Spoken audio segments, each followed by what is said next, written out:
Hello, warriors. Welcome to the You Movement. I am B, and this is my spiritual awakening.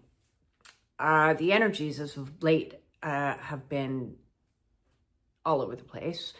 And I know a lot of people are going through some really intense releases right now. And I am not excluded from that. Many of you know, I picked up my car yesterday and had my first solo drive all the way through the city, because the dealership was at one end and where I'm living is out of the city at the other end. So that was harrowing. I'm very grateful for all the people that have said to me, congratulations, and you must be so happy. And know when I get to happiness, I'll let you know. I'm in overwhelm and fear and triggered like there's no tomorrow. One of the things that I said to myself, because look, I knew that this is a massive transition, okay?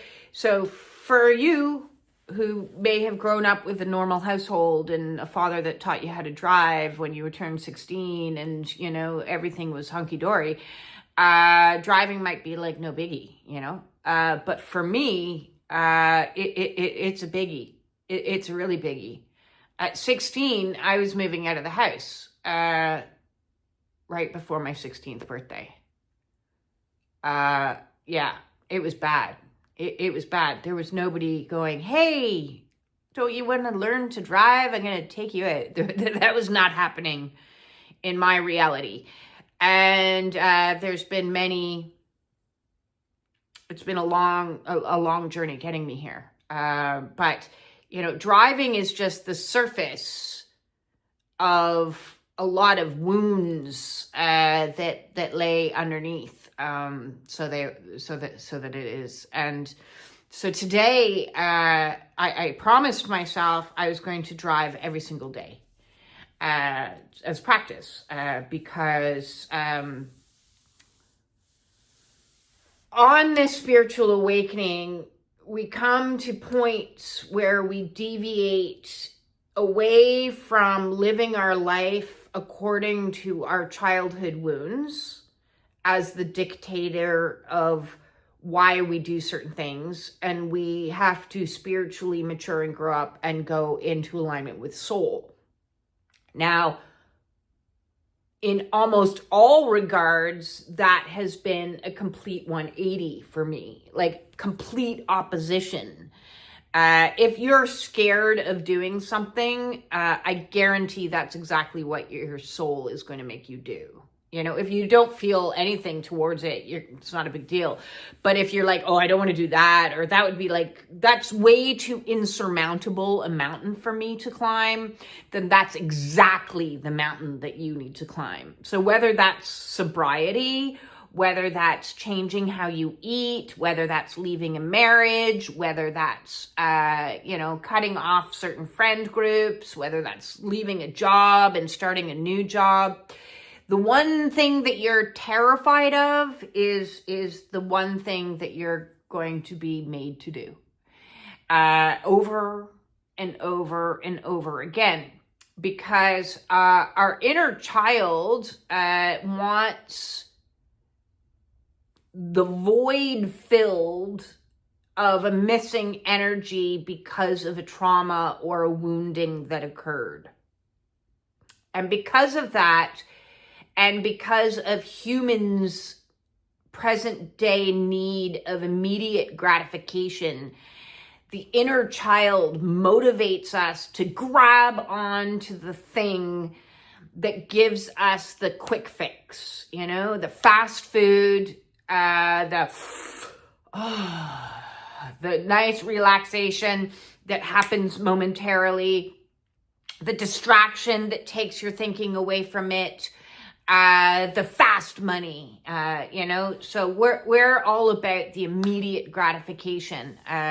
We've beaten out of us as a culture understanding the necessity of long-term gratification, that slow and steady leads you to bigger and better. I'd rather have a small and right now feel of safety than bigger and better and longer feelings of safety, So they're motivated by two totally different places. So my inner child wanted somebody to take care of her and drive her places and not have to worry about all this stuff that comes with a car. And today she got very, very triggered because on my little jaunt to the nearest town that was like seriously 5 minutes away, should have been an easy drive. Should have been, I chose the easiest possible drive for my first practice drive today. And I got myself there. I parked. I was, yay, I'm here. I'm proud of myself. You did it. And then I got back into the car and I started it to take off. And there was a warning, beep, beep, beep. And like for the life of me, I just got this car. So I'm like, what could possibly be wrong with the car? Everything is okay. I still haven't figured out what all the buttons and the doohickeys are. I've got my manual to sit down and read up on this now. This is my next homework assignment. And even that feels like daunting. And luckily by chance, a woman was passing and I was like, excuse me, I don't know anything about cars. There's a beeping. Could you maybe tell me what the hell is going on? And she's like, yes, your glass panel is ajar. And I was like, I didn't touch the glass panel. Why is it ajar? So I went out and I slammed on the glass to make it not ajar because it wouldn't open, it wouldn't shut. I don't know what's going on. So my used car has used issues. That's okay. I'll deal with that. Already have sent off a message to the dealership. But in that moment, I was very triggered and highly panicked because here something is going wrong and I don't know how to fix it. And this is all new. And oh my God, this book is huge. And this is so far out of my comfort zone. And my inner child went into a total temper tantrum. Now, the lady had left. The temper tantrum, I got myself home and then I had a temper tantrum. And it really triggered the reality that, one of my wounds, I laugh because there's been so fucking many. One of my wounds has always been wanting to be taken care of. And so when I was in the situation 15 years ago where I was taking driving lessons and I was out practicing and I took that corner too wide and my ex said, right, no driving for you. The immediate gratification of my inner child's please take care of me was like, yay, I don't need to drive. Somebody else is going to drive me. Somebody else is going to take care of me. Somebody else is going to do it. So the immediate gratification was problem solved. Problem solved. But the long-term consequence of that immediate gratification was I signed over my self-reliance, my independence, and my freedom to somebody who did not have my best interest at heart. So it's really important to note that where we have wounds and where we have traumas that still reside in us and inner child needs that haven't been met, those are the exact vulnerabilities that somebody who does not have good intentions will use against you. Oh, you want somebody to take care of you and drive you places? Sure. Hook in. I can do that. Reel in, reel in, reel in. that's just going to cost you in the long term all of these other things. Your self-reliance, your independence, your freedom, your sanity, your health. But I'm hooked in because, I'm taking care of something. So it really got me thinking, self-care is not something that, a lot of us who were raised in abusive households really know anything about. Because we know about other care for others, negating self, people-pleasing, fawning. And so self-care became something we outsourced. Oh, you're going to cuddle me when I'm having anxiety? Okay, I'm going to outsource that job to you, even though when you look at it and analyze it and pick it apart, they are the cause of the anxiety. They are the cause of the confusion and the chaos. So they concoct these insane scenarios and then come in with your dopamine hit that pokes right on the wound. So where are all your wounds? Those are what is controlling you, and you are letting others control you through. So it's like a bruised apple. Somebody picks up the bruised apple and they know, oh, this is exactly where I need to poke. Oh, you want to be taken care of? Sure. I can offer the illusion of that. Meanwhile, I'm going to do a lot of other shitty things. Oh, you want to be loved? I just want to be loved. I want to be liked. I want to be liked. What is it that your inner child wanted that didn't get? Nurturance, protection, care, validation. Where is the bruise?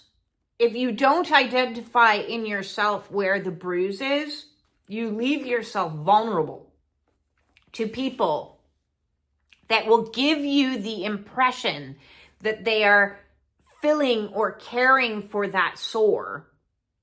Meanwhile, you are negating your own personal power.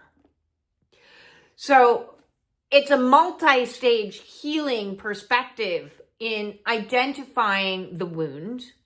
So when the trigger happens, trigger. Oh, why somebody come and take care of this for me?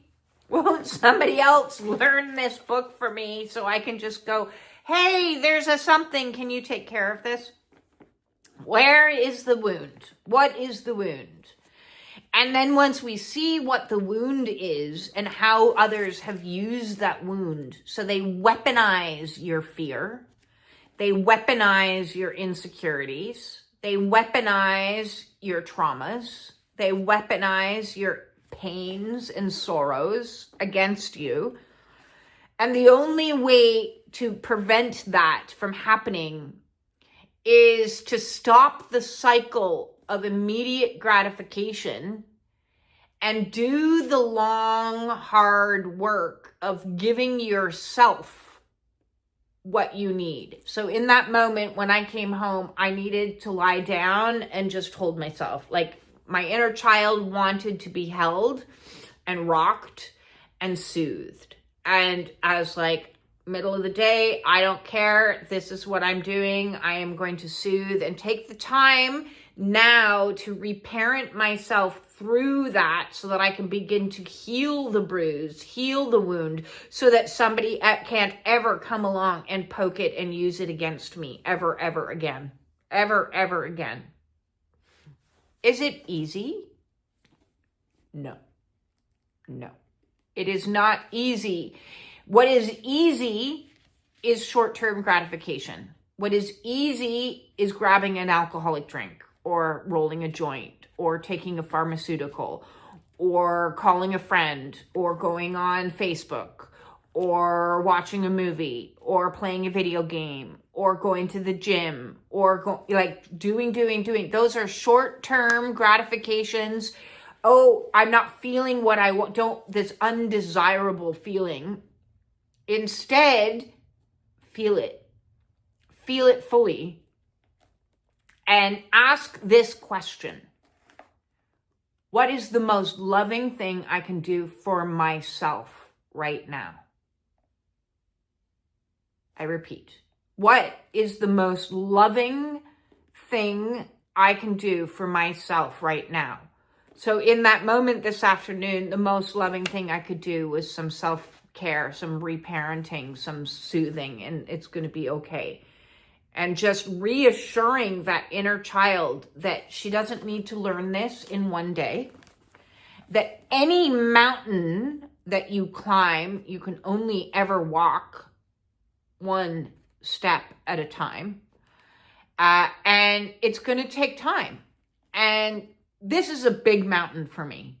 This is a really big mountain. There have been a lot of big mountains that I've had to climb. And this one kind of feels like K2 for me. Because it's what it represents. And it's big. And I know that I have successfully climbed big mountains before.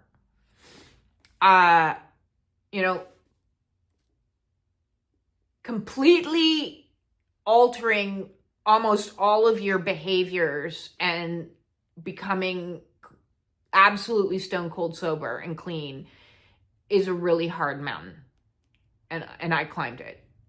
And I have been, I think it's now about 2.5 years completely clean, like since I've touched anything, 0 things. The strongest thing I touch is chamomile tea or, valerian root if I need some help sleeping. So when you take all the padding away, that's a really hard mountain to climb. And so kudos to anyone that's stepping into sobriety. It's not overnight that you're going to feel happy. No. It's going to take time to relearn how to feel again. Because when the feels come, the temptations will come.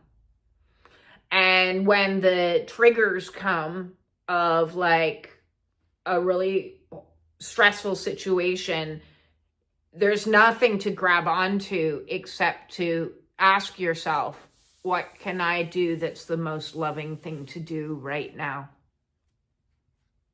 And do it.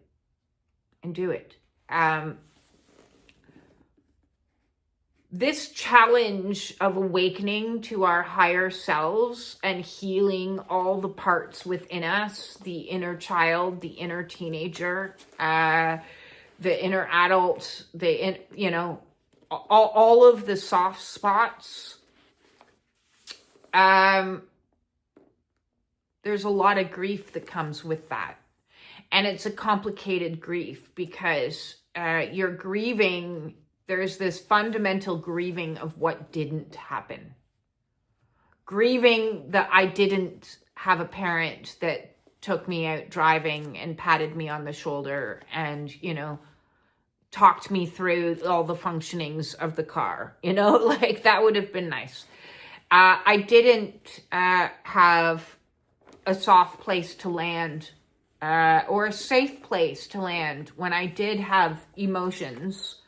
And so I did the best I could by finding ways to survive through what was on offer, which was all these immediate gratification tools and techniques.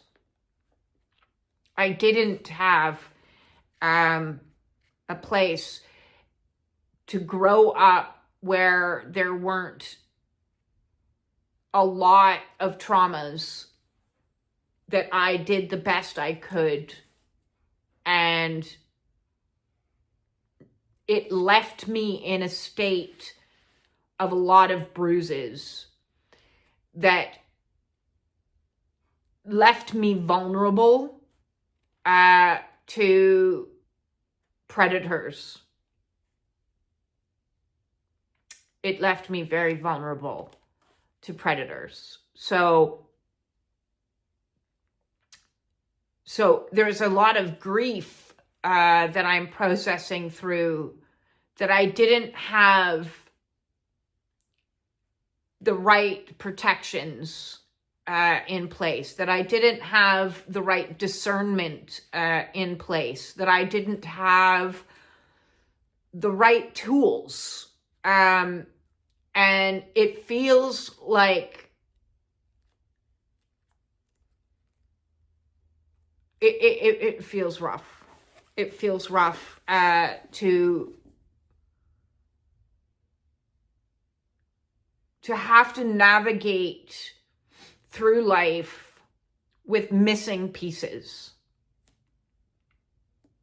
Missing fundamental pieces, or even many pieces or systems within you that were purposefully debilitated and shut down, like our security systems, our boundaries. When you're raised in an environment with narcissistic individuals as a young child, they shut offline healthy boundaries because they don't want there to be boundaries. So then how as an adult are you supposed to learn healthy boundaries when you've never been allowed to have them? It wasn't safe to have them. How as an adult are you supposed to trust your ability to make good decisions when you've been pre-programmed to be reliant upon somebody else or codependent upon somebody else to make those decisions for you? And the list goes on and on and on in all the ways that there should have been something, but there wasn't. And that kind of grief is difficult. It's very difficult. It leaves you yearning. And anywhere that you yearn is a vulnerable place. It's a vulnerable place. So, a lot has been coming up in the last few days for me. And one of the things is the recognition, because as I'm feeling this grief, I'm revisiting as well, because there's been so much grief over the last 4 years. I'm revisiting as well this whole crazy process that has been the twin flame journey or catalyst soul. And I'm seeing it from a whole new perspective just today, in understanding, that person's job was never to love me. That person's job was to show me all the places I wasn't loving me. And it was a lot of places. It was a lot of places. And so this journey back to self-love, self-care, is brutally painful. It's brutally painful because it's exposing all the bruises, all the voids, all the absences, all of the things that you wish you had but didn't. And it's your job to heal them, fix them, soothe them, reparent them. And it's incredibly lonely and isolating. But if you can get to a place where you understand that every time there is a need or a yearn or a desire or a longing, that's the work. That is the work. It's not, we can no longer live our lives as a place of, well, yeah, but everybody has problems and this, that, and the other, and we're supposed to be in partnership. Spirit's not going to put you into partnership until you've healed these things. Otherwise, any partner you bring in is going to radiate and resonate at a frequency that is in alignment with unhealed wounds. So instead, we have to look at each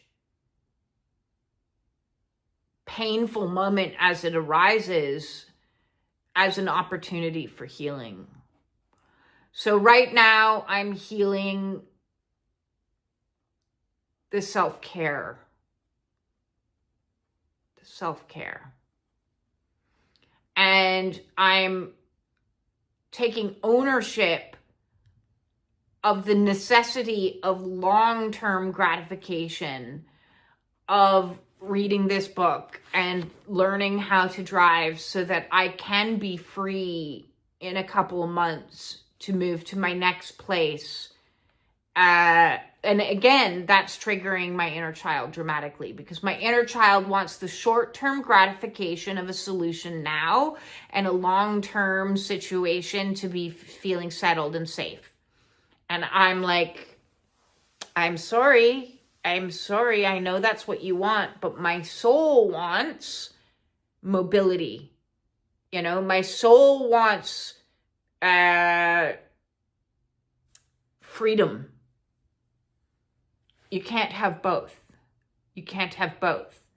So we're being divided up, and it's becoming more and more obvious to see the inner child's acting up, pulling us out of our soul's mission, trying to anyways, and soul going, it's okay, it's okay, it's okay to grow, it's okay to expand, it's okay to feel sad and grieve and go through this process. You don't have to be happy during this. Growth spurts aren't easy. I'm going to soothe you through it. I'm going to protect you through it, but we're going to do it. We're going to do whatever it takes. And if that means little bits every single day, going out and driving until you get confident in your skills, that's what we're going to do. We're going to work our way through it, because quitting at the first difficult steps is not an option anymore. And finding others to do it for us is danger. It's danger. We can't go down that path. We have to go down the longer path, the harder path. And if that means being on your own for a while, yep. And if that means moving when you really wish you could stay somewhere, but you know you're not really resonating with that energy anymore, then you got to do the hard thing, which is to move. And if that means leaving the job, even though it offers a really good benefits package, and no, you got to do the hard thing. The hard thing, the hard path, the hard work is where the results are. The short term, the quick fix,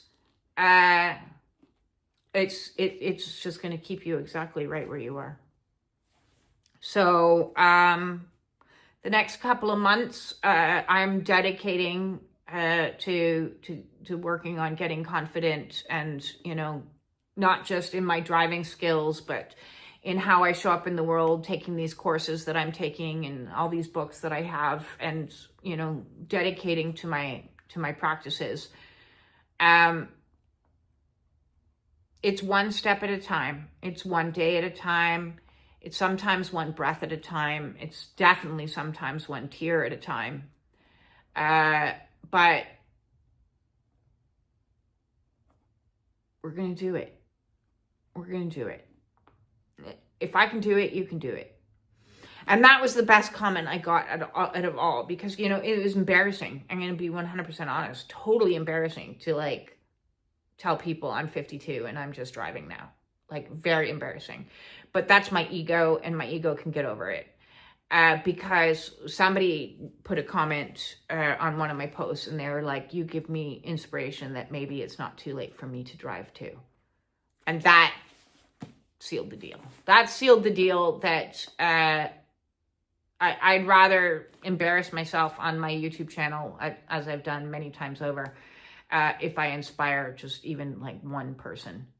With anything, just one person, that would be awesome. So I hope I inspire you today to reevaluate some of the quick fixes you might be holding on to, and think long and hard about, your real goals of where you want to get in life, what it is you want to obtain. For me, that's absolute freedom. And that means learning to drive so I can drive myself to the next destination, which I believe is going to be a couple of hours away. I think I found a place, which will be my next place. I have to sign, seal, and lock that down. But the journey continues. If you need some help letting go of some of the quick fixes that have kept you afloat, and to find something a little bit more stable and a little bit more secure down the road, for some longer term gratification, reach out and we can book a one-on-one with me, or join the Spiritual Warrior support group. I thank absolutely everybody for your likes, your shares, your subscriptions, the memberships, everything, all the support that I get. But most of all, thank you for the comments. Really, thank you. With that all said, peace in.